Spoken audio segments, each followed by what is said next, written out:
വിഷയം ഇന്ന് ഭാഗവതം 5-ാം സ്കന്ധം 17-ാം അധ്യായം 14-ാം ശ്ലോകം. അധ്യായത്തിൻ്റെ പേര് ഗംഗാനദിയുടെ അവരോഹണം. ആരോഹണം എന്ന് പറഞ്ഞാൽ മുകളിലോട്ട്, അവരോഹണം എന്ന് പറഞ്ഞാൽ താഴോട്ട്, അല്ലേ? പാട്ടിൽ നമ്മൾ ആരോഹണം അവരോഹണം എന്ന് പറയും. അപ്പോൾ ഈ അധ്യായം വിവരിക്കുന്നത് ഗംഗാനദി എങ്ങനെയാണ് അവരോഹണം ചെയ്തത്, താഴോട്ട് എങ്ങനെയാണ് വന്നത്, എവിടെ നിന്ന് താഴോട്ട് വന്നു. കാരണത സാഗരം എന്ന് പറയുന്ന ഒരു സാഗരമുണ്ട്. നമ്മളുടെ ബ്രഹ്മാണ്ടം, ഈ ബ്രഹ്മാവ് അധിപതിയായിരിക്കുന്ന ഈ ബ്രഹ്മാണ്ടം, അതിൻ്റെ ആവരണങ്ങളിലൂടെ പുറത്തു പോയി കഴിഞ്ഞാൽ ഈ ബ്രഹ്മാണ്ടം മിതക്കുന്നത് ഇതിലാണ്, ഒരു ബബിള് പോലെ വെള്ളത്തിൽ മിതക്കുന്നത് ഇതിലാണ്, ഈ കാരണോദക സാഗരത്തിലാണ് മിതക്കുന്നത്. ഈ കാരണോദക സാഗരം എന്ന് പറഞ്ഞാൽ നിത്യവും മഹാവിഷ്ണു, സംഘർഷണന്റെ അടുത്ത വിസ്തീർണമായ മഹാവിഷ്ണുവിൻ്റെ ദേഹസ്പർശം, തിരുദേഹസ്പർശം കൊണ്ടുകൊണ്ടേയിരിക്കുകയാണ്. അത് പരിപാവനമായ ജലമാണ്. ആ ജലമാണ് വാമനദേവൻ തൻ്റെ ഇടതുകാല് പൊക്കി വലതുകാല് താഴെ വച്ചും ഇടതുകാല് പൊക്കിയും ബലിമഹാരാജാവിനെ ആ യജ്ഞശാലയിൽ വന്ന് അവിടെ 3 വരം വാമനദേവൻ ചോദിച്ച് രണ്ടാമത്തെ വരത്തിൽ ആദ്യത്തെ വരത്തിൽ തൻ്റെ ഇടതുകാല് പൊക്കി മുഴുവൻ മേളിലുള്ള എല്ലാ ലോകങ്ങളും, നമ്മളുടെ ഈരേഴ് ലോകം എന്ന് പറയുന്നത്, ഈരേഴ് എന്ന് പറയുമ്പോൾ നമ്മളുടെ മേളിൽ 7 ലോകവും നമ്മളുടെ താഴെ 6 ലോകവും നമ്മൾ നടുവിലുള്ളതുമാണ്. അപ്പോൾ മേളിലുള്ള 7 ലോകവും ആ ഭഗവാന്റെ തിരുവടിത്താമരകൾ കയറി അങ്ങ് പോയി ആവരണങ്ങളെ തുളച്ചു കയറി അതിൽ നിന്നും ആ കാരണസാഗരത്തിൽ നിന്നും വരുന്ന ആ ദിവ്യമായ വെള്ളം അല്ലെങ്കിൽ ഗംഗാനദി, അതിനെയാണ് ഗംഗാനദി എന്ന് പറയുന്നത്. അത് ഭഗവാന്റെ ചരണങ്ങൾ, വാമനദേവന്റെ ചരണങ്ങൾ കഴുകിക്കൊണ്ട് താഴോട്ട് ഇങ്ങനെ ഒഴുകി വരികയാണ്. ആ ഒഴുകി വന്ന് ഈ ബ്രഹ്മാണ്ടത്തിൻ്റെ ഈ എക്സ്പ്ലനേഷൻ കൊടുക്കുകയാണ്. എന്താണ് ഈ ബ്രഹ്മാണ്ടം എന്ന് പറയുന്നത്, ഈ ബ്രഹ്മാണ്ടത്തിൻ്റെ സ്ട്രക്ചർ എങ്ങനെയാണ് എന്ന് പറയുന്നത് ഈ ഗംഗയുടെ ധാരയിൽ നിന്നും വരുന്ന ആ ഒഴുക്ക് വെച്ചാണ് ഈ ബ്രഹ്മാണ്ടത്തിൻ്റെ എക്സ്പ്ലനേഷൻ കൊടുത്തിരിക്കുന്നത് ഈ ചാപ്റ്റർ, ഈ അധ്യായത്തിൽ. അപ്പോൾ നേരത്തെയുള്ള ശ്ലോകങ്ങളിൽ നമ്മൾ വായിച്ചത് ഗംഗ വരുന്നത് നേരെ ആദ്യം താഴോട്ട് വരുന്നു, എന്നിട്ട് സപ്തഋഷി മണ്ഡലത്തിൽ അവിടെ വരുന്നു, എന്നിട്ട് അവിടെ ദേവന്മാരെല്ലാവരും അവരുടെ വിമാനങ്ങൾ, അവരുടെ ദിവ്യ വിമാനങ്ങൾ കൊണ്ട് ഈ ഗംഗയെ, അതിനു മുമ്പ് ഗംഗ വരുന്നത് ശിവന്റെ ശിരസിലാണ്. ഈ സപ്തഋഷി മണ്ഡലത്തിന് മുമ്പ് വരുന്നത് ശിവന്റെ ജടാധാരി ഗംഗാധരൻ എന്നാണ് ശിവന്റെ പേര്. ഗംഗയെ നിർത്തിവെച്ചവൻ, അതാണ് ഗംഗാധരൻ എന്ന് പറയുന്നത്. അതുകൊണ്ട് ശിവന് ഒരിക്കലും പാപം തൊടുകയില്ല എന്നുള്ള ഒരു വരം കിട്ടിയിട്ടുണ്ട്. കാരണം ശിവന്റെ ജടയിൽ എപ്പോഴും ഗംഗാധാരയുണ്ട്. അതുകൊണ്ട് ശിവന് ഒരിക്കലും പാപം വരികയില്ല എന്ന് പറഞ്ഞിട്ടുണ്ട്. 1000 ദിവ്യയുഗങ്ങൾ, ഒരു ദിവ്യയുഗം എന്ന് പറഞ്ഞാൽ സത്യയുഗം, ത്രേതായുഗം, ദ്വാപരയുഗം, കലിയുഗം, ഈ 4 യുഗങ്ങൾ ചേർന്നതാണ് ഒരു യുഗം എന്ന് പറയുന്നത്. അതുപോലെ 1000കണക്കിനുള്ള യുഗങ്ങൾ തൻ്റെ ജടയിൽ പരമശിവൻ ആ ഗംഗയെ പിടിച്ചു വച്ചിരുന്നു. എന്തിനാണ്? വിഷ്ണുവിൻ്റെ ചരണത്തിൽ നിന്നും വന്ന ആ ചരണാമൃതം, നമ്മളുടെ വെളിയിൽ ഇരിക്കുന്ന ഈ ചരണാമൃതം സാധാരണ ചരണാമൃതമല്ല. അതിനുവേണ്ടി ഏങ്ങുന്ന ഒരുപാട് ദേവന്മാരും പരമശിവൻ ഉൾപ്പെടെ, ബ്രഹ്മാവ് ഉൾപ്പെടെ എല്ലാ ദേവീദേവന്മാരും ഈ ചരണാമൃതത്തിനെയാണ് എല്ലാവരും ആശ്രയിക്കുന്നത്. അപ്പോൾ ശിവൻ ഈ ജടയിൽ 1000 ദിവ്യയുഗങ്ങൾ ആ ഗംഗാനദിയെ പിടിച്ചടക്കി. എന്നിട്ട് മെല്ലെ അങ്ങ് വിട്ടു. ആ ഇത് നേരെ എങ്ങോട്ട് ഒഴുകി, നേരെ ആ സുമേരു പർവ്വതം, സുമേരു എന്ന് പറയുന്ന നമ്മളുടെ ഈ ഓണത്തപ്പൻ കണ്ടിട്ടുണ്ടോ? നമ്മുടെ അത്തപ്പോട് നടുക്കിടുന്ന ഒരു ഓണത്തപ്പൻ, അതിന് തല തിരിച്ചു വെക്കുക, അത് ശരിക്കും സുമേരു പർവ്വതമാണ്. നമ്മുടെ ഓണത്തപ്പൻ എന്ന് പറയുന്നത് സുമേരു പർവ്വതമാണ്. സുമേരു പർവ്വതത്തിൻ്റെ ഒരു പ്രതീകമാണത്. അതിൻ്റെ മേളിൽ ബ്രഹ്മസദനമുണ്ട്. ഈ ഗംഗാനദി നേരെ ഒഴുകി വരുന്നത് അതിൻ്റെ നടുക്കുള്ള ബ്രഹ്മസദനത്തിൽ ഒഴുകി വരുന്നു. എന്നിട്ട് അത് ഭാഗങ്ങളായി പോവുകയാണ്. അതിൽ തെക്ക് ഭാഗത്തേക്ക് വരുന്നത് അവിടെ യമപുരി അല്ലെങ്കിൽ യമരാജാവിൻ്റെ സദനമുണ്ട്. ആ സദനം വഴി ആ തെക്ക് വഴി ഒഴുകുന്ന ആ ഗംഗയുടെ പേരാണ് അളകനന്ദ എന്ന് പറയുന്നത്. എന്നിട്ട് ആ മേരുപർവ്വതം, സുമേരു പർവ്വതത്തിൻ്റെ താഴോട്ടിങ്ങനെ ഇറങ്ങി വരികയാണ്. സുമേരു പർവ്വതത്തിൻ്റെ പൊക്കം, നമ്മളുടെ ഭൂമണ്ഡലത്തിൽ നിന്നും സുമേരു പർവ്വതത്തിൻ്റെ പൊക്കം എന്ന് പറയുന്നത് 84,000 യോജനങ്ങളാണ്. ഒരു യോജനം എന്ന് പറഞ്ഞാൽ 13 കിലോമീറ്ററാണ് ഒരു യോജനം. 8 മൈലാണ് ഒരു യോജനം എന്ന് പറയുന്നത്. ഒരു മൈല് എന്ന് പറയുന്നത് എത്രയാണ്? 13 കിലോമീറ്ററാണ് ഒരു മൈൽ. 8 യോജനമാണ്, അല്ല 8 മൈലാണ് ഒരു യോജനം. അപ്പോൾ നിങ്ങൾ ഗുണിച്ചു നോക്കുക. 84,000 ഗുണം 8 ഗുണം 13, അത്രയും ദൂരം ആ അളകനന്ദ എന്ന് പറയുന്നത് ഗംഗയുടെ ആ ട്രിബ്യൂട്ടറി ഇറങ്ങി വരികയാണ്. നമുക്ക് വേണ്ടി ആ ചരണതീർത്ഥം നമുക്ക് കൊടുക്കാൻ വേണ്ടി ഇങ്ങനെ ഇറങ്ങി വരികയാണ്. വന്നതിന് ശേഷം നേരെ ഒഴുകുന്നത് എവിടെയാണ്? അവിടെ ഉള്ള പർവ്വതത്തിൽ, ഹേമകൂടം എന്ന പർവ്വതത്തിൽ അത് ഒഴുകുന്നു. അത് കഴിഞ്ഞ് അതിൻ്റെ അടുത്ത പർവ്വതം ഹിമാലയം എന്ന് പറയുന്ന ഹിമാലയത്തിൽ ഒഴുകുന്നു. അതിനുശേഷം ഭാരതവർഷത്തിൽ ഒഴുകി വരികയാണ്. ഭാരതവർഷം എന്ന് പറഞ്ഞാൽ നമ്മളുടെ ഭാരതമല്ല ഭാരതവർഷം. ഭാരതവർഷത്തിൽ വന്നതിന് ശേഷം അതിൽ ഭരതഖണ്ഡം എന്ന് പറയുന്ന നമ്മളുടെ ഈ ഭൂഗോളം, നമ്മളുടെ ഈ ഭൂമി എന്ന് പറയുന്നത് 9ൽ 1 ഭാഗം മാത്രമാണ് ഈ ഭാരതവർഷത്തിൽ. ഭാരതവർഷം എന്ന് പറയുന്നത് 9 ദ്വീപുകളാണ്. അതിൽ ഒരു ദ്വീപ് മാത്രമേ ഉള്ളൂ നമ്മളുടെ ഈ ഭൂമി എന്ന് പറയുന്നത്. അപ്പോൾ ഇങ്ങനെ താഴെ ഇറങ്ങി വന്ന് ഗംഗ ഇറങ്ങി വന്ന് ഭാരതവർഷം മുഴുവനും പ്രവഹിച്ച് ഭരതഖണ്ഡമായ നമ്മളുടെ ഈ ഭൂമിയിൽ കയറി വന്ന് പല നദികളായും, ഗംഗാനദി, യമുനാനദി, ബ്രഹ്മപുത്രം കിഴക്കില് ബ്രഹ്മപുത്ര നദി, താപ്തി നദി, ഗംഗാനദി, യമുനാ നദി, ഇങ്ങോട്ട് പടിഞ്ഞാറില് സിന്ധു നദി എന്ന് പറയുന്ന പല നദികളായിട്ട്, മുഖ്യമായ നദികളായിട്ടും പിന്നെ അതിൻ്റെ ട്രിബ്യൂട്ടറീസ് ആയിട്ടും ഇങ്ങനെ ലവണസാഗരം, അതായത് സോൾട്ട് ഓഷൻ, നമ്മളുടെ സാഗരം, നമ്മുടെ Indian Ocean, Bay of Bengal, Arabian Sea എന്ന് പറയുന്ന ആ ഭാഗത്തേക്ക് ഒഴുകി പോവുകയാണ് ചെയ്യുന്നത് ഗംഗാനദി. ഇതാണ് ഗംഗയുടെ പ്രവാഹം. പെട്ടെന്ന് പറയണമെങ്കിൽ നമ്മളുടെ സൈഡിലുള്ള പ്രവാഹം എന്ന് പറഞ്ഞാൽ ഇതാണ്. ഈ ഗംഗാനദി ഈ ഭാരതവർഷത്തിൽ ഭരതഖണ്ഡത്തിൽ ഒഴുകി വരുന്നത് കൊണ്ടാണ് നമുക്ക് ഈ കർമ്മഭൂമി, നമ്മളുടെ ഭാരതം എന്ന് പറയുന്നത് പുണ്യഭൂമി, കർമ്മഭൂമി എന്ന് പറയുന്നത് ഈ പുണ്യ നദികൾ നമ്മളുടെ ഭൂമിയിൽ ഒഴുകുന്നത് കൊണ്ടാണ്. അതേസമയം വേറെ രാജ്യങ്ങളിൽ നദികളുണ്ട്. പാശ്ചാത്യ ദേശത്തിൽ രാജ്യങ്ങളിൽ ഒരുപാട് വലിയ വലിയ നദികളുണ്ട്. കിഴക്കൻ ദേശങ്ങളിൽ ഒരുപാട് നദികളുണ്ട്. പക്ഷേ ഇതിനൊന്നും പുണ്യഭൂമി എന്ന് പുരാണങ്ങൾ ഒന്നും പറയുന്നില്ല. പുരാണം പറയുന്നത് പുണ്യഭൂമി ഗംഗയും ഗംഗയുടെ ട്രിബ്യൂട്ടറീസിനുമാണ്, അല്ലേ? അപ്പോൾ ഈ ഗംഗാനദി എന്ന് പറയുന്നത് വളരെ പ്രധാനപ്പെട്ട ഒരു നദിയാണ്. അത് ഭഗവാന്റെ ചരണകമലങ്ങളെ കഴുകിക്കൊണ്ട് ആ ചരണതീർത്ഥം നമുക്ക് എല്ലാവർക്കും കൊണ്ട് പരിപാവനമായി നമ്മളുടെ ഈ ജനനമരണ ചക്രത്തിൽ നിന്നും നമ്മളെ ഉദ്ധരിപ്പിക്കാൻ വേണ്ടി ഈ ഗംഗാനദി നമ്മളെ സഹായിക്കുന്നു. അതുകൊണ്ട് പരിപാവനമാണ് ഈ ചരണാമൃതം. നമ്മൾ കാണുന്നത് സാധാരണ ചരണാമൃതമല്ല. അത് ദേവന്മാരും എല്ലാവരും ആഗ്രഹിക്കുന്ന ഒരു സാധനമാണ് ഈ ചരണാമൃതം. അതിലൊരു ടേസ്റ്റ് ഇല്ലല്ലോ, ഒരല്പം പഞ്ചസാര ഇടോ, ഒന്നല്പം തേനിടോ എന്നൊക്കെ ചോദിച്ചു കഴിഞ്ഞാൽ അത് യാതൊന്നും രീതിയിലും ശരിയായിട്ടുള്ള കാര്യമല്ല. അപ്പോൾ ഇന്നത്തെ വിഷയത്തിൽ വരാം. നമ്മളുടെ ഭൂമണ്ഡലത്തിൻ്റെ സ്ട്രക്ചറാണ് ഇവിടെ ഈ അധ്യായത്തിൽ വിവരിക്കുന്നത്. നേരത്തെ പറഞ്ഞതുപോലെ തെക്കൻ ഭാഗം യമപുരിയിൽ നിന്നും താഴോട്ട് വരുന്ന ഗംഗ അളകനന്ദയായിട്ട് വരുന്നു. അവിടെ നിന്നും ഗംഗയായിട്ടും യമുനയായിട്ടും 7 നദികളായിട്ടും ഒഴുകി ഗംഗാസാഗരത്തിൽ അല്ലെങ്കിൽ ലവണസാഗരത്തിൽ സോൾട്ട് ഓഷനിൽ കയറി അങ്ങ് പോവുകയാണ് ചെയ്യുന്നത്. ഇന്നത്തെ ശ്ലോകം പറയുന്നത് 9 വർഷങ്ങൾ. 9 വർഷം എന്ന് പറഞ്ഞാൽ 9 ഇയേഴ്സ് അല്ല. 9 വർഷങ്ങൾ എന്ന് പറഞ്ഞാൽ ഈ ഭൂഖണ്ഡം ഭാരതവർഷത്തിനെ 9 വിഭജിച്ചിരിക്കുകയാണ്. അതിൽ ഒരു വിഭജനമാണ് നമ്മളുടെ ഈ ഭൂമി എന്ന് പറയുന്നത്. ഭാരതം മാത്രമല്ല, ഈ ഭൂമി മുഴുവനും ഒരു ഖണ്ഡമായിട്ട് പറഞ്ഞിരിക്കുകയാണ്.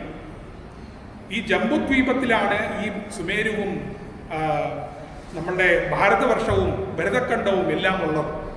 അപ്പോൾ ഈ ജംബുദ്വീപം സത്യയുഗത്തിൽ അഗ്നിധരൻ എന്ന് പറയുന്ന രാജാവാണ് ഇത് വാഴ്ന്നുകൊണ്ടിരുന്നത്. അഗ്നിധരൻ ഈ മുഴുവൻ ജംബുദ്വീപത്തിനും രാജാവായിരുന്നു, ചക്രവർത്തിയായിരുന്നു. അദ്ദേഹത്തിന് 9 മക്കളുണ്ടായിരുന്നു.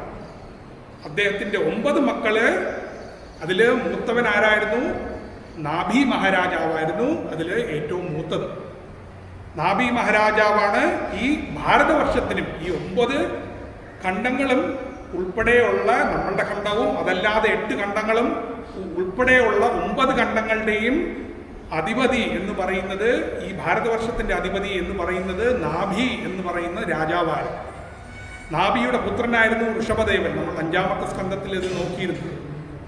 5-ാമത്തെ സ്കന്ധത്തിൽ ഋഷഭദേവന്റെ അവതാരത്തിനെ കുറിച്ചുള്ള വർണ്ണനങ്ങളുണ്ട് അതിനകത്ത്. അപ്പോൾ നാഭി മഹാരാജാവിൻ്റെ ഒരു പുത്രനായിരുന്നു, മൂത്തപുത്രൻ്റെ ജ്യേഷ്ഠപുത്രനായിരുന്നു ഋഷഭദേവൻ. ഋഷഭദേവന് ഒരുപാട് മക്കളുണ്ടായിരുന്നു. അതിൽ 9 ക്ഷത്രിയന്മാരുണ്ടായിരുന്നു. അതിൽ ഒരു ക്ഷത്രിയനാണ് ആരാണ്? ഭരത് മഹാരാജാവ്. മൂത്ത മകനാണ് ഭരത് മഹാരാജാവ്. ആ ഭരത് മഹാരാജാവാണ് ഈ ഭാരതം, ഈ ഭൂമിയുടെ പേര് വരുന്നത് ഭാരതം എന്ന് പറയുന്നത് ഇന്ന് കാണുന്ന വെറും ഇന്ത്യ മാത്രമല്ല, അങ്ങോട്ടും പാശ്ചാത്യത്തിലോട്ടും ഇങ്ങോട്ടും വിസ്തീർണമായി കിടക്കുന്ന എല്ലാ ഭൂമിയുടെ സ്ഥലത്തിനും അധിപതി ആരായിരുന്നു? ഭരത് മഹാരാജാവായിരുന്നു അധിപതി. അതുപോലെ 8 ഖണ്ഡങ്ങൾ ഇനിയുമുണ്ട്. അപ്പോൾ ഇന്നത്തെ ശാസ്ത്രം ആരെങ്കിലും പറഞ്ഞേക്കാം, ഇന്നത്തെ ശാസ്ത്രത്തിൽ ഈ 8 ഖണ്ഡങ്ങൾ എവിടെയാണ് ഉള്ളത്? ഇതെല്ലാം ഈ 8 ഖണ്ഡങ്ങളെല്ലാം പറഞ്ഞിരിക്കുന്നത് എന്താണ്? സൂക്ഷ്മമായ ഗ്രഹങ്ങളാണ് എന്നാണ് പറഞ്ഞിരിക്കുന്നത്. അപ്പോൾ ഇന്നത്തെ വിഷയം എന്ന് പറയുന്നത് ഈ 9 ഖണ്ഡങ്ങളിലും ഭൂഖണ്ഡങ്ങളിലും ഈ ഭാരതവർഷം എന്ന് പറയുന്ന ഒരു വലിയൊരു ഖണ്ഡം, അതിനെ വിഭജിച്ച് 9 ഐലൻഡ്സ് അല്ലെങ്കിൽ 9 ദ്വീപുകളായിട്ടുണ്ട്. ഈ 9 ദ്വീപുകളിൽ അല്ലെങ്കിൽ ആ ഐലൻഡ്സിൽ നമ്മൾ ഇരിക്കുന്നത് ഭാരതവർഷം അല്ലെങ്കിൽ ഭരതഖണ്ഡം എന്ന സ്ഥലമാണ്. സങ്കല്പമന്ത്രമുണ്ട്. എന്താണ്? ഭാരതവർഷേ ഭരതഖണ്ഡേ മേരോഹോ ദക്ഷിണേ പാർശ്വേ എന്ന് പറയും. നമ്മുടെ ജോഗ്രഫിക്കൽ ലൊക്കേഷൻ, ലാറ്റിറ്റ്യൂഡും ലോങ്ങിറ്റ്യൂഡും ഒക്കെ പറഞ്ഞു കൊടുക്കും.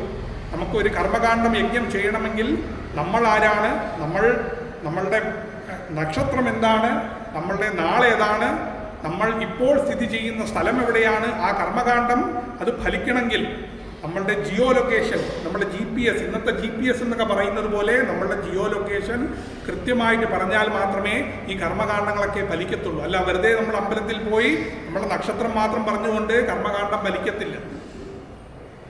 അപ്പോൾ ഈ ഭരതഖണ്ഡം എന്ന് പറയുന്നത് ഭരത മഹാരാജാവ് ആണ്ട ഒരു സ്ഥലമാണ് ഈ ഭരതഖണ്ഡം എന്ന് പറയുന്നത്. അതുപോലെ 8 വേറെ ഖണ്ഡങ്ങളുണ്ട്. ഇതെല്ലാം കൂടി ചേർന്നതാണ് ഈ ഭാരതവർഷം എന്ന് പറയുന്നത്. ഈ ഭാരതവർഷം എന്ന് പറയുന്നത് ഈ ലവണസാഗരം, നമ്മുടെ സോൾട്ട് ഓഷന്റെ ഒരു മുക്കിലാണ് ഇരിക്കുന്നത്. അതിൻ്റെ അടുത്ത വർഷം എന്ന് പറയുന്നത് അല്ലെങ്കിൽ അടുത്ത സ്ഥലം എന്ന് പറയുന്നത് കിംപുരുഷ വർഷമാണ്. കിംപുരുഷ വർഷത്തിനടുത്തത് ഹരിവർഷമാണ്. ഹരിവർഷത്തിനടുത്തത് ഇലാവൃത വർഷമാണ്. ഇതെല്ലാം 5-ാം അധ്യായത്തിൽ വിവരിക്കുന്നുണ്ട്. ഇലാവൃത വർഷത്തിലാണ് സുമേരു പർവ്വതം തലകുത്തനെ, ഓണത്തപ്പിൻ്റെ പോലെ തലകുത്തനെ ഇങ്ങനെ മുങ്ങി നിൽക്കുന്നത്. 84,000 യോജനം അടിയുള്ള ഈ സുമേരു എന്ന് പറഞ്ഞാൽ സ്വർണം കൊണ്ട് ഉണ്ടാക്കിയ ഒരു പർവ്വതമാണ് സുമേരു എന്ന് പറയും. സുമേരു എന്ന് പറഞ്ഞാൽ സ്വർണത്തിൻ്റെ പർവ്വതമാണ് സുമേരു എന്ന് പറയുന്നത്. അപ്പോൾ നമ്മൾ കാണുന്ന ഈ ഹിമാലയം ഇത് വാസ്തവത്തിൽ ഒന്നും തന്നെയല്ല. നമ്മളുടെ ഈ ശാസ്ത്രം നമ്മുടെ ഈ വിജ്ഞാനം, ഇന്നത്തെ ഭൗതിക വിജ്ഞാനം പറയുന്നത് ഹിമാലയത്തിൻ്റെ പൊക്കം 8,800 മീറ്റർ അല്ലെങ്കിൽ 8.8 കിലോമീറ്റർ ആണ് പറയുന്നത്. പക്ഷേ ഇത് ഹിമാലയത്തിൻ്റെ ഒരു താഴ്ചുവട് മാത്രം തന്നെയാണ്. ശരിക്കും ഹിമാലയത്തിൻ്റെ പൊക്കം 5-ാം സ്കന്ധത്തിൽ പറയുന്നു 10,000 യോജനമാണ് ഹിമാലയത്തിൻ്റെ പൊക്കം. ഒരു യോജനം എന്ന് പറഞ്ഞാൽ 8 മൈൽ, ഒരു മൈൽ എന്ന് പറഞ്ഞാൽ 13 കിലോമീറ്റർ. അപ്പോൾ ഈ പറയുന്ന 8.8 കിലോമീറ്റർ ഒന്നും വലിയ കാര്യമൊന്നുമല്ല. അതല്ല നമ്മൾ കാണുന്ന ഹിമാലയം. വാസ്തവത്തിൽ ഹിമാലയം എന്ന് പറഞ്ഞാൽ നമ്മൾ വടക്കോട്ട് പോകുമ്പോൾ ഈ നേപ്പാളും ഇങ്ങോട്ട് ഉത്തരാഖണ്ഡിൻ്റെയും ഒക്കെ മേളിൽ പോകുമ്പോൾ ജസ്റ്റ് കാണുന്ന ഈ 8.8 എന്ന് പറയുന്നത് ആദ്യത്തെ മലകൾ മാത്രമാണ്. അത് തന്നെ നമുക്ക് ഭയങ്കര വിസ്മയമാണ്. ശരിക്കും അതിൻ്റെ ഉയരം 10,000 യോജനമാണ് അതിൻ്റെ ഉയരം. ഒരു സാധാരണ ജീവസത്തെ, കർമ്മബദ്ധമായ ജീവസത്തെ ഈ മല ഒരിക്കലും കടക്കാൻ സാധിക്കില്ല. ഇതിനെയാണ് ഈ ഭൗതിക ലോകം ഒരു പ്രിസൺ എന്ന് പറയുന്നത്, അല്ലെങ്കിൽ ഒരു ജയിൽ എന്ന് പറയുന്നത്. നമുക്ക് അങ്ങോട്ടും ഇങ്ങോട്ടും പരിമിതികളുണ്ട്. ഇങ്ങോട്ട് തെക്കോട്ട് വന്നു കഴിഞ്ഞാൽ സാഗരമുണ്ട്. ഈ സാഗരത്തിനെ കഴിഞ്ഞ് അങ്ങോട്ട് പോകാൻ പറ്റത്തില്ല. വടക്കോട്ട് പോയി കഴിഞ്ഞാൽ മാക്സിമം ഹിമാലയം, ഈ 10,000 യോജനം ഉള്ള ഹിമാലയമാണ് അതിൻ്റെ ലിമിറ്റ്. അതിന് മേളിൽ നമുക്ക് പോകാൻ സാധിക്കുകയില്ല. പക്ഷേ മധ്വാചാര്യനും അർജുനനും ഹനുമാനും ഇവരൊക്കെ ഇങ്ങോട്ട് പോയിട്ടുണ്ട്. അടുത്ത വർഷം ഈ ഹിമാലയത്തിൻ്റെ അപ്പുറത്തുള്ളത് കിംപുരുഷ വർഷം എന്നുള്ള വർഷമാണ്, അല്ലെങ്കിൽ ആ ഖണ്ഡമാണ്. ഈ കിംപുരുഷ വർഷത്തിലാണ് ഹനുമാൻ ഇന്നും അവിടെ ഇരുന്ന് രാമനാമം ജപിച്ചുകൊണ്ട് രാമകഥ അല്ലെങ്കിൽ രാമായണം ശ്രവിക്കുന്നു. ഇപ്പോഴും ശ്രവിക്കുന്നുണ്ട്. 7 ചിരഞ്ജീവികളിൽ ഒരു ചിരഞ്ജീവിയാണ് ഹനുമാൻ. ഹനുമാൻ ഇപ്പോഴും ജീവിച്ചിരിപ്പുണ്ട്. അവിടെ രാമകഥയും രാമായണവും രാമനാമ ജപവും ജപിച്ച് കിംപുരുഷ വർഷത്തിലുണ്ട്. നമുക്കറിയാം, മഹാഭാരതത്തിൽ ഭീമൻ കയറി അങ്ങോട്ട് പോകുന്നുണ്ട് അല്ലേ? സ്വർണ്ണകമലം അതിനെ തേടിക്കൊണ്ടങ്ങ് പോവുകയാണ്. ദ്രൗപദി ചോദിച്ചു എന്ന് പറഞ്ഞു. അപ്പോൾ ഭീമൻ കണ്ടുമുട്ടുന്നത് ഹനുമാനെ എവിടെയാണ്? കിംപുരുഷ വർഷത്തിലാണ്. അപ്പോൾ നമുക്ക് സാധാരണ മനുഷ്യർക്ക് അവിടെ ഒന്നും പോകാൻ സാധിക്കുകയില്ല. അതുപോലെ മധ്വാചാര്യൻ വേദവ്യാസനെ നേരിട്ട് കാണാൻ പോകുന്നു.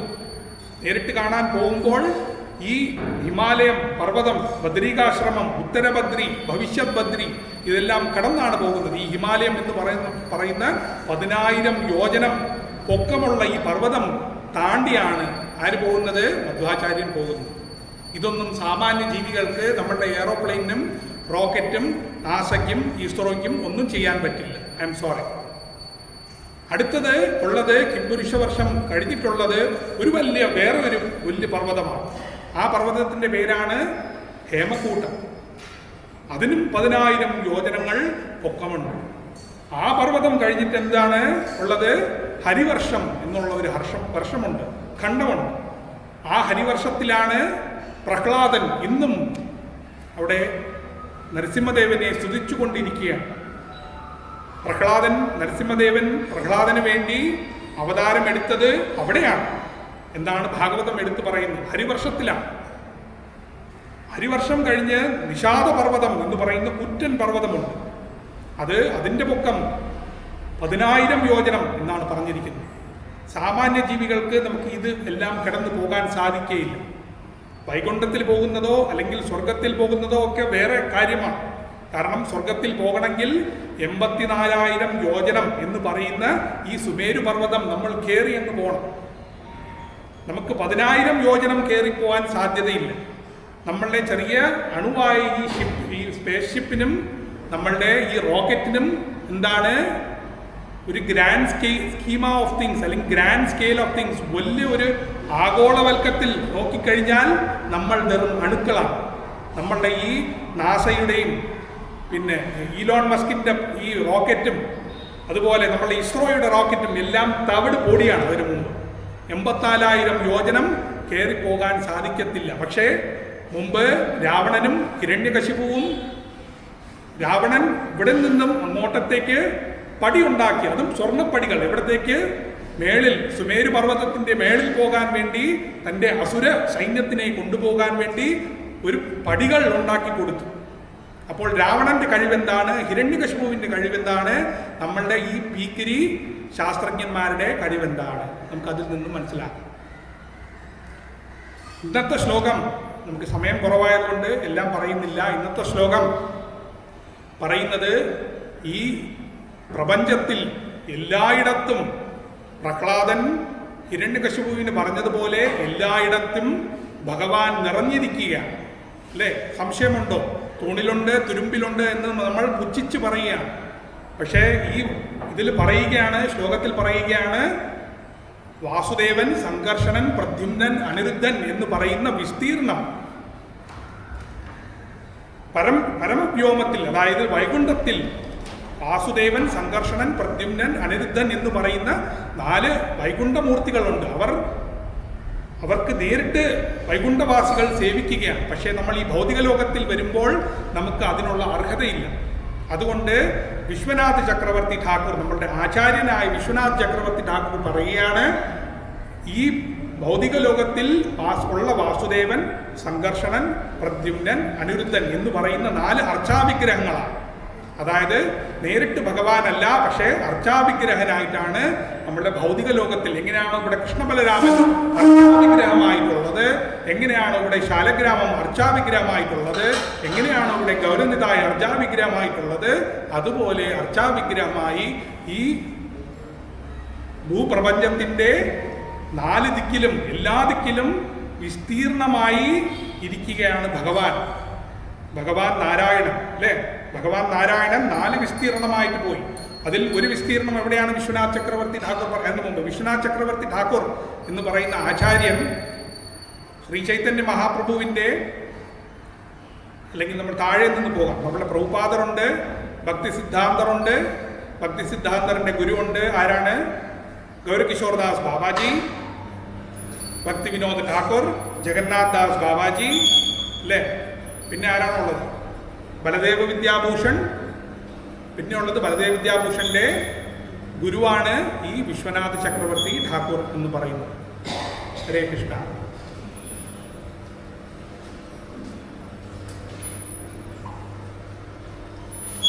ബലദേവ വിദ്യാഭൂഷൺ നമ്മുടെ ആചാര്യന്റെ മുതുമുത്ത ആചാര്യൻ ആയ വിശ്വനാഥ ചക്രവർത്തിയാണ് ഇവിടെ വ്യാഖ്യാനം ചെയ്യുന്നത്. എന്താണ് വ്യാഖ്യാനം ചെയ്യുന്നത്? ഈ ശ്ലോകത്തിൽ പറയുന്ന 4 വിസ്തീർണങ്ങൾ, നാരായണന്റെ 4 വിസ്തീർണങ്ങളും അർച്ചാവിഗ്രഹമായിട്ടാണ്. അതിൽ ഒരു വിസ്തീർണം എവിടെയാണുള്ളത്? വാസുദേവൻ എവിടെയാണുള്ളത്? വാസുദേവൻ എന്ന് പറയുന്നത് ഈ പ്രപഞ്ചത്തിൽ ഒരു ജലാശയമുണ്ട്, വലിയ ജലാശയമുണ്ട്. ആ ജലാശയത്തിൻ്റെ നടുക്ക് വേദവതി എന്നുള്ള ഒരു പുരിയുണ്ട്, അല്ലെങ്കിൽ ഒരു നഗരമുണ്ട്. ആ നഗരത്തിലാണ് വാസുദേവനുള്ളത്. അടുത്തതാരാണ്? അടുത്ത വിസ്തീർണം ആരാണ്? സംഘർഷണനുള്ളത് ബ്രഹ്മാവിൻ്റെ സത്യലോകത്തിൻ്റെ മേളിൽ. വേറൊരു പുസ്തകത്തിൽ പറയുന്നു 1000 യോജനം, 10,000 1000 യോജനം മേളിൽ ബ്രഹ്മാവിൻ്റെ പ്ലാനറ്റ് അല്ലെങ്കിൽ ഗ്രഹത്തിൽ, സത്യലോകത്തിൽ നിന്നും മുകളിലോട്ട് പോയി കഴിഞ്ഞാൽ അവിടെയാണ് സംഘർഷണൻ ഉള്ളത് എന്ന്. നമ്മളുടെ നിത്യാനന്ദ പ്രഭു സാക്ഷാൽ സംഘർഷണനാണ്, അല്ലേ? എങ്ങനെയാണോ ഗൗരസുന്ദരൻ എങ്ങനെയാണ് കൃഷ്ണനാവുന്നത്, അതുപോലെ നിത്യാനന്ദ പ്രഭു സംഘർഷണനാണ്.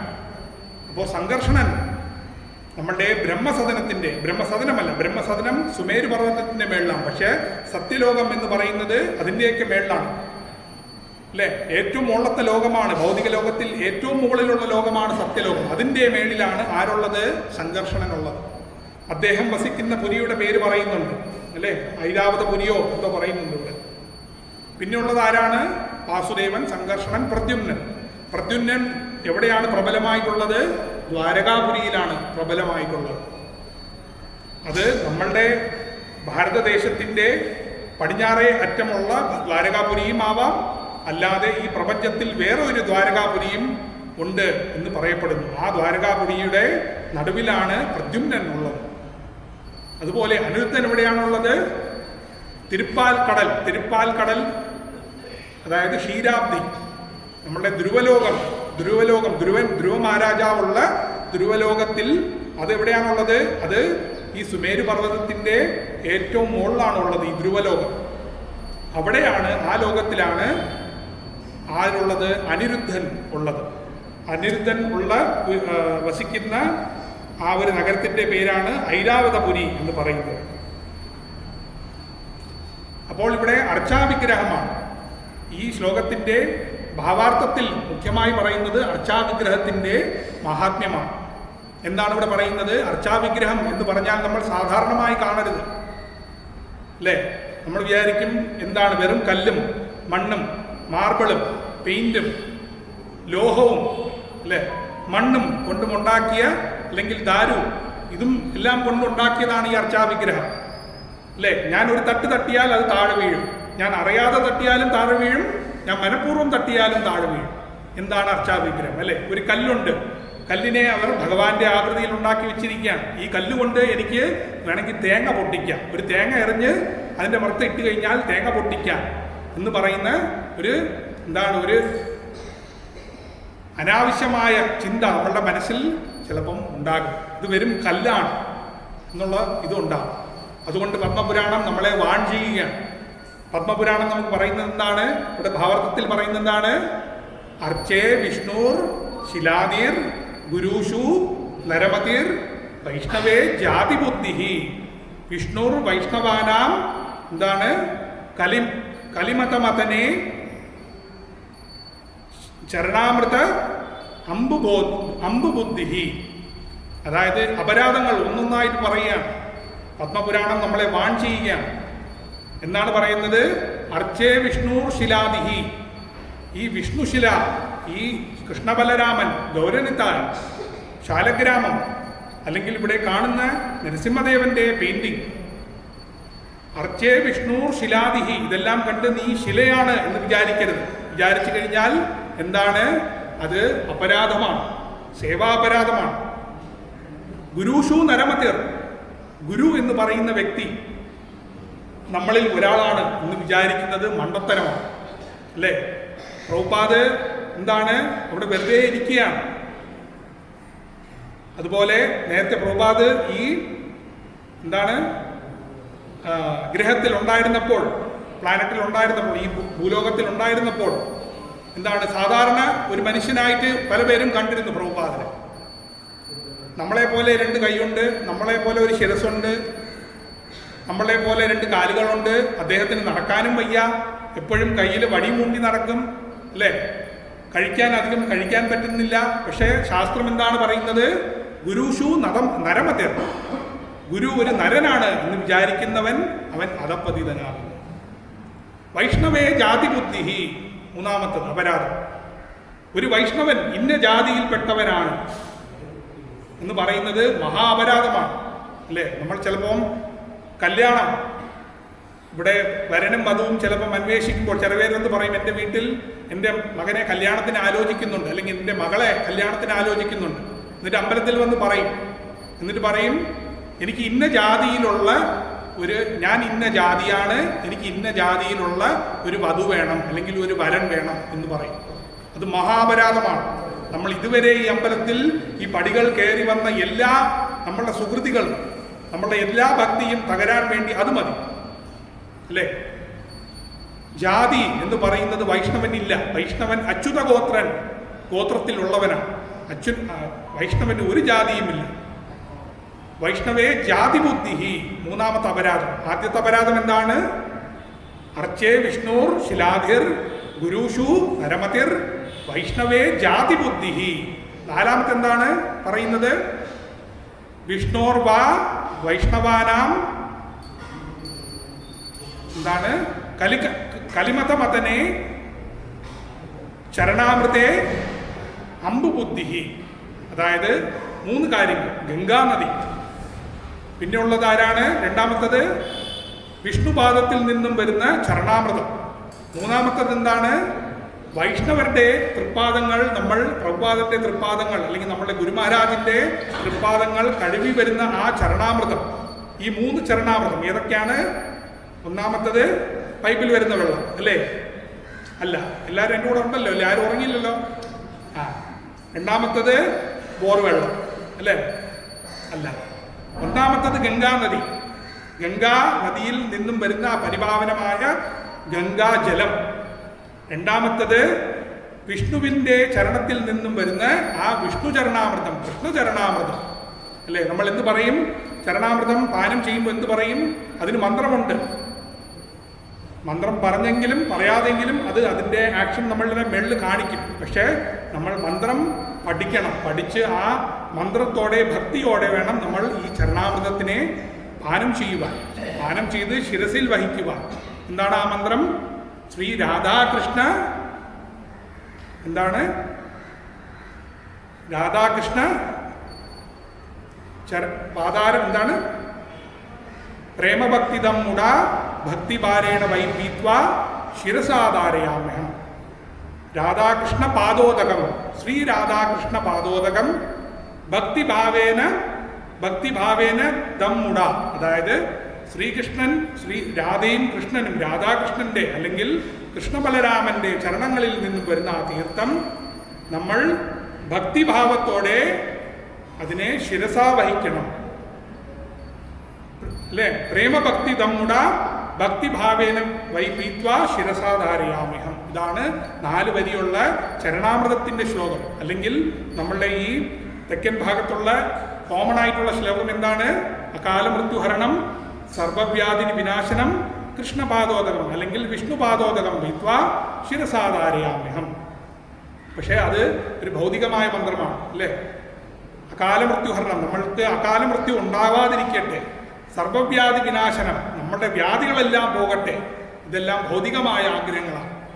അതുകൊണ്ട് നമുക്ക് ആ ആഗ്രഹം, ആ ഒരു മന്ത്രമല്ല നമ്മളുടെ കൃഷ്ണാവബോധത്തിൽ, ഇവിടെ അമ്പലത്തിൽ ക്ഷേത്രത്തിലൊക്കെ പറയുന്നത്. നമ്മൾ ശ്രീ രാധാകൃഷ്ണ പാദോദകം പ്രേമഭക്തി ദമ്മുട ഭക്തിഭാരേന വൈപീത്വ ശിരസാധാരയാമ്യം. അതാണ് നമ്മളുടെ മന്ത്രം, ചരണാമൃത മന്ത്രം. നേരത്തെ പറഞ്ഞ നമ്മളുടെ അപരാധങ്ങൾ, അല്ലേ? 3 ജലം, ഒന്നാമത്തത് ഗംഗാജലം, രണ്ടാമത്തത് വിഷ്ണുപാദത്തിൽ വരുന്ന ചരണതീർത്ഥം, മൂന്നാമത്തത് വൈഷ്ണവന്റെ തൃപ്പാദങ്ങൾ കഴുകിക്ക് വരുന്ന ആ ജലം. ഈ 3ഉം പരിപാവനമാണ്. ഇത് വെറും വെള്ളമാണെന്ന് വിചാരിക്കുന്നവൻ, അല്ലേ, അത് അപരാധമാണ് എന്ന് പത്മപുരാണം ഊന്നി പറയുന്നു. നമ്മൾ ചിലപ്പോൾ എന്ത് ചെയ്യും? ആ ചരണാമൃതം ഒരു ഗ്ലാസ്സിലാക്കി പല ഗ്ലാസ്സിലായി എടുത്ത് കുടിക്കും. എടുത്ത് കുടിക്കുന്നതിന് കുഴപ്പമില്ല, പക്ഷെ ഭക്തിയോടെ അതിനെ എടുത്ത് കുടിക്കണം. അല്ലാതെ നമ്മൾ പച്ചവെള്ളം കുടിക്കുന്നത് പോലെ കുടിച്ചു കഴിഞ്ഞാൽ നമുക്ക് യാതൊരു മാറ്റവും സംഭവിക്കത്തില്ല എന്നാണ് വാസ്തവം. നമുക്ക് ഇതാണ് ഭക്ത്യാമാം അഭിജാനാതി യാവാൻ യസ്യാസ്മി തത്വത. ഭക്തി കൊണ്ട് വേണം നമ്മൾ ഭഗവാനെ അഭിസംബോധനം ചെയ്യാൻ. അല്ലെങ്കിൽ ഭഗവാന്റെ, കൃഷ്ണന്റെ എല്ലാ വസ്തുക്കളും നമ്മൾ ഭക്തിയോടെ വേണം നമ്മൾ അതിനെ അപ്രോച്ച് ചെയ്യാനുള്ളത്. എന്താണ്? പത്രം പുഷ്പം ഫലം തോയം യോമേ ഭക്തിയാ പ്രയച്ഛതി. അല്ലേ? കൃഷ്ണന് പത്രവും വേണ്ട, ന്യൂസ് പേപ്പറും വേണ്ട, മാതൃഭൂമിയും വേണ്ട, ഒന്നും വേണ്ട. അല്ലേ? പത്രം പുഷ്പം ഫലം തോയം ഇതൊന്നും ആവശ്യമില്ല. കൃഷ്ണൻ ഒരുപാട് ഇതിനെയും കാട്ടി ക്വാളിറ്റിയുള്ള മരുന്നൊന്നും ഇടാത്ത ദൈവികമായ പുഷ്പങ്ങളും ദൈവികമായ ഫലങ്ങളും ഇതെല്ലാം അവൈലബിൾ ആണ് കൃഷ്ണന്. പിന്നെ എന്തിനാണ് കൃഷ്ണൻ നമ്മളുടെ ഈ മരുന്ന് പിടിച്ച പൂവും മണമില്ലാത്ത പൂവും സ്വാദില്ലാത്ത രുചിയില്ലാത്ത ഈ ഫലങ്ങളും എന്തുകൊണ്ട് ഏറ്റെടുക്കണം? ഒരു ആവശ്യവുമില്ല. എന്തുകൊണ്ട് ഏറ്റെടുക്കുന്നു? എന്താണ്? പത്രം പുഷ്പം ഫലം ബാക്കി ദേവന്മാരുടെ നാമത്തിനൊപ്പമല്ല, അത് അതിനെ കാട്ടി പല മടങ്ങ് ഉയർന്നതാണ്. അതിനെ ഒന്ന് എന്ന് വിചാരിക്കുന്ന വ്യക്തി അധപ്പതിതനാകുന്നു എന്ന് പത്മപുരാണം പറയുകയാണ്, ഞാൻ പറയുന്നില്ല. എന്നിട്ട് അവസാനം പറയുകയാണ്, ഈ അപരാധങ്ങൾ, ഇതിൽ ഏത് അപരാധവും അല്ലെങ്കിൽ മൾട്ടിപ്പിൾ അപരാധം നമ്മൾ ചെയ്തിട്ടുണ്ടെങ്കിൽ ആ വ്യക്തിക്ക് നാരകീ സഹ യസ്യവാ നാരകീ സഹ, ആ പറയുന്ന വ്യക്തി എന്താണ്? നരകത്തിൽ പോകും എന്നുള്ള ഒരു കാര്യത്തിൽ യാതൊരു സംശയവും ഇല്ല. അല്ലേ? ഈ അവ്യക്തിഗതവാദികൾ, മായാവാദികൾ അവരുടെ ഇടയിൽ പോയി കഴിഞ്ഞാൽ അവർ പറയും, നിങ്ങൾക്ക് ഹരേ കൃഷ്ണ മഹാമന്ത്രം ജപിക്കണമെങ്കിൽ ജപിച്ചോളൂ, കുഴപ്പമില്ല. നിങ്ങൾക്ക് രാമനാമം ജപിക്കണമെങ്കിൽ ജപിച്ചോളൂ, നിങ്ങൾക്ക് ദേവിയുടെ നാമം ജപിക്കണമെങ്കിൽ ജപിച്ചോളൂ, എല്ലാം എന്താണ്? സനാതന ധർമ്മമാണ് എന്നൊക്കെ പറഞ്ഞ് നമ്മളെ തെറ്റിദ്ധരിപ്പിക്കും. ശാസ്ത്രത്തിൽ ഒരു ശ്ലോകം എടുത്ത് കാണിക്കുക എന്ന് പറഞ്ഞാൽ അവർക്ക് അതൊന്നും അറിയത്തില്ല. ഏത് ശ്ലോകത്തിലാണ് എല്ലാ ദേവന്മാരുടെയും വിഷ്ണുവിൻ്റെയും നാമം ഒന്നാണ് എന്ന് പറഞ്ഞിട്ടുള്ളത് എന്ന് ചോദിച്ചാൽ അവർക്ക് ഉത്തരമില്ല. പക്ഷെ ഇങ്ങനെ പറഞ്ഞു നടക്കും മലയാളത്തിൽ, അല്ലെങ്കിൽ ഇംഗ്ലീഷിൽ, അല്ലെങ്കിൽ വേറെ ഭാഷകളിൽ. ഇതാണ് ഈ മായാവാദികൾ ചെയ്യുന്നത്. അപ്പോൾ ഇവിടെ പറഞ്ഞിരിക്കുന്നത് വിഷ്ണുവിൻ്റെ നാമം, ഹരേ കൃഷ്ണ മഹാമന്ത്രം ഒരു കാര്യത്തിലും സമമാണ് എന്ന് വിചാരിക്കുന്നവൻ അധപ്പതിതനാകുന്നു. യസ്യവാ നാരകീ സഹ, അവൻ നരകത്തിലേക്ക് പോകുന്നു എന്ന് ഇവിടെ ഭാവാർത്ഥത്തിൽ എടുത്ത് പറയുന്നുണ്ട്. പിന്നെ അവസാനം പറയുന്നത്, പത്മപുരാണത്തിൽ ഈ 9 ഖണ്ഡങ്ങൾ, ഏതൊക്കെ ഖണ്ഡമാണ്? ഈ ഭാരതവർഷത്തിൽ 9 ദ്വീപുകളുണ്ട്. ഈ ഓരോ ദ്വീപും ഓരോ ഖണ്ഡമാണ്. അതിൽ ഭരതവർഷം എന്ന് പറയുന്ന ഈ ഭൂമിയിലാണ് നമ്മളിപ്പോൾ വസിക്കുന്നത്. അതല്ലാതെ 8 ഖണ്ഡങ്ങൾ വേറെ ഉണ്ട്. അല്ലേ? ഈ 9 ഖണ്ഡങ്ങളിലും അതിൻ്റെ അധിപതിയായ അർച്ചാവിഗ്രഹം ഉണ്ട് എന്ന് അതിൻ്റെ ഒരു ലിസ്റ്റ് കൊടുക്കുകയാണ് ചെയ്യുന്നത്. ഇവിടെ അവസാനം പത്മപുരാണത്തിൽ നിന്നും ആ ലിസ്റ്റ് കൊടുക്കപ്പെടുന്നു. അതിൽ വാസുദേവൻ, സംഘർഷണൻ, പ്രദ്യുമ്നൻ, അനിരുദ്ധൻ, പിന്നെന്താണ് നാരസിംഹൻ, മഹാവരാഹൻ, പിന്നെ ആരാണ് ഹയഗ്രീവൻ, ബ്രഹ്മാവ്, നാരായണൻ എന്ന് പറയുന്ന 9 എണ്ണി നോക്കിയാൽ അറിയാം. 9 എണ്ണം ഉണ്ട്. ഈ 9 ഖണ്ഡങ്ങൾക്കും അധിപതിയായ അധിഷ്ഠാനമായ 9 ദേവതകളുണ്ട് അല്ലേ? ഈ 9 ദേവതകളും ഈ ഓരോ ഖണ്ഡത്തിൻ്റെയും അവർ അധിപതികളാണ്. അർച്ചാവിഗ്രഹമുണ്ട്. അപ്പോൾ നമ്മൾ ചോദിച്ചേക്കാം, നമ്മൾ ഈ വാസുദേവൻ എന്ന് പറയുന്ന അർച്ചാവിഗ്രഹത്തിനെ കണ്ടിട്ടില്ലല്ലോ, ഈ സംഘർഷണൻ എന്ന് പറയുന്ന അർച്ചാവിഗ്രഹത്തിനെ കണ്ടിട്ടുള്ളൂ. അപ്പോൾ അത് നമ്മൾ ശരിക്കും നമ്മൾ ജപിച്ച് എന്താണ് വാസുദേവേ ഭഗവതി ഭക്തിയോഗ പ്രയോജിത ജനയതി ആശുവൈരാഗ്യം ജ്ഞാനം ചായ അഹൈതുകം. നമ്മൾ വാസുദേവനിൽ വാസുദേവനായ ഭഗവാനിൽ നമുക്ക് ഭക്തി ഉണ്ടായിക്കഴിഞ്ഞാൽ, നമ്മൾ ഹരേ കൃഷ്ണ മഹാമന്ത്രം വഴി നമുക്ക് ശരിക്കുമുള്ള എന്താണ് അനർത്ഥം ഇല്ലാത്ത ഒരു ഭക്തി ഉണ്ടായിക്കഴിഞ്ഞാൽ ആ ഒരു ഭക്തിയിൽ നിന്നും നമുക്ക് ഈ അർച്ചാവിഗ്രഹത്തിനെ ദർശനം ചെയ്യുവാൻ സാധിക്കും എന്ന് നമുക്ക് ശാസ്ത്രങ്ങൾ എടുത്തു പറയുന്നുണ്ട് അല്ലേ? ഈ അപരാധങ്ങൾ എന്താണ്? ആദൗ ശ്രദ്ധ തഥ സാധുസംഗോ അഥ ഭജനക്രിയ അനർത്ഥ നിവൃത്തി സ്യാത്. ഈ അനർത്ഥ നിവൃത്തി, അനർത്ഥങ്ങൾ എന്ന് പറയുന്നതാണ് ഈ മേൽ പറഞ്ഞത് അപരാധങ്ങൾ എന്ന് പറയുന്നത്. ഈ അപരാധങ്ങൾ നമ്മൾ ദൈനംദിനം അറിഞ്ഞോ അറിയാതെയോ ചെയ്തുകൊണ്ടിരിക്കുകയാണ്. ഈ അനർത്ഥങ്ങൾ എപ്പോഴാണോ നിവൃത്തിയാകുന്നത്, അല്ലെങ്കിൽ ഇതിനെ മാഞ്ഞുകളയാൻ സാധിക്കുന്നത്, ചേതോ തർപ്പണമാർജനം, നമ്മളുടെ ഹൃദയത്തിലുള്ള മലങ്ങളെ നമ്മൾ അകറ്റുവാൻ സാധിക്കുന്നത്, അപ്പോൾ മാത്രമേ നമുക്ക് നമ്മളുടെ ഹൃദയത്തിൽ വാസുദേവേ ഭഗവതി ഭക്തിയോഗ പ്രയോജിത, ഭക്തിയോഗമായ പ്രയോജനം നമ്മളുടെ ഹൃദയത്തിൽ ഉണ്ടാകും. ജനേതി ആശുവൈരാഗ്യം എന്താണ്? ജ്ഞാനം ചായത് അഹൈതുകം. നമ്മുടെ ഹൃദയത്തിൽ വാസുദേവനെ കുറിച്ചുള്ള ഭഗവത് ഭക്തി ഉണ്ടാകണമെങ്കിൽ നമ്മൾ ഈ ആദൗ ശ്രദ്ധ, ആദ്യം ചെറിയ ശ്രദ്ധ വേണം, പ്രാഥമിക ശ്രദ്ധ വേണം. അത് സാധുസംഗോ, സാധുക്കളുടെ ഇവിടെ നമ്മൾ സത്സംഗം ചെയ്യണം. എല്ലാ ഞായറാഴ്ചയെങ്കിലും മിനിമം വരണം, അല്ലെങ്കിൽ എന്നും വരണം. എന്നും വന്ന് ഇവിടെ സേവനം ചെയ്തു കഴിഞ്ഞാൽ പരമോന്നതമാണ്. ഇല്ലെങ്കിൽ ഒരു ഞായറാഴ്ച അല്ലെങ്കിൽ ഇവിടെ ഉത്സവ ദിവസങ്ങളിലെങ്കിലും വന്ന് ഭഗവാനെ നമ്മൾ സേവനം ചെയ്യണം, ഭക്തിയുത സേവനം ചെയ്യണം അല്ലേ? എന്താണ് ആദൗ ശ്രദ്ധ തത് സാധുസംഗോ ഭജനക്രിയ. ഭജനക്രിയ എന്ന് പറഞ്ഞാൽ ദീക്ഷ വാങ്ങിക്കണം. നമ്മളുടെ ഗുരുദേവൻ ആര് എന്ന് നമ്മൾ ഗുരുവിനെ പരീക്ഷിച്ച്, ഗുരു നമ്മളെ പരീക്ഷിച്ച്, നമ്മൾ അവസാനം ഗുരുവിൽ ശരണാഗതി പ്രാപിച്ച് നമ്മൾ ഗുരുവിൽ നിന്നും കൃഷ്ണമന്ത്ര ദീക്ഷ നമ്മൾ വാങ്ങിക്കണം. എന്നിട്ട് അപ്പോഴാണ് നമ്മളുടെ ഭക്തി യഥാർത്ഥത്തിൽ തുടങ്ങുന്നത്. പിന്നെ തുടങ്ങുന്നത് എന്താണ്? അനർത്ഥ നിവൃത്തി എന്ന് പറയുന്ന ഈ അപരാധങ്ങളെ മാറ്റി ഒഴിക്കാനുള്ള ഒരു ഘട്ടമാണ് ഉണ്ടാകുന്നത്. പിന്നെ അവസാനം പറയുന്നുണ്ട്, ഈ 9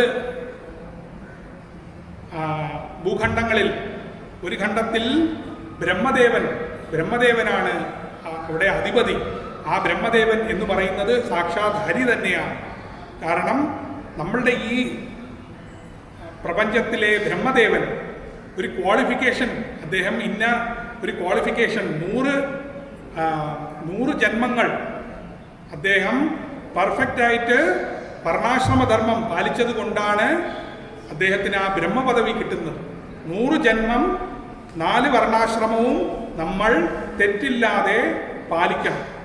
അതായത് നമ്മൾ ചിലപ്പം ഒരു ബ്രഹ്മചാരിയായിട്ട് ജനിക്കേണ്ടി വരും, അല്ലെങ്കിൽ ബ്രഹ്മചാരിയായിട്ട് ജനിക്കേണ്ടി വരും.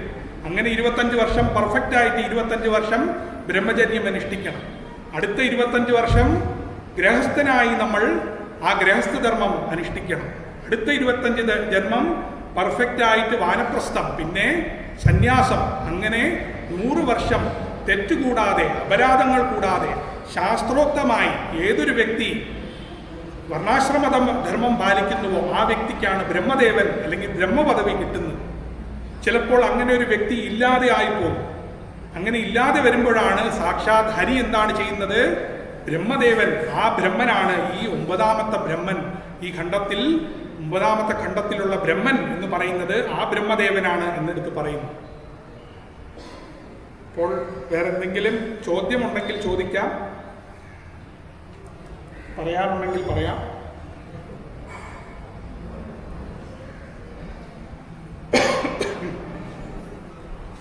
ഹരേ കൃഷ്ണ.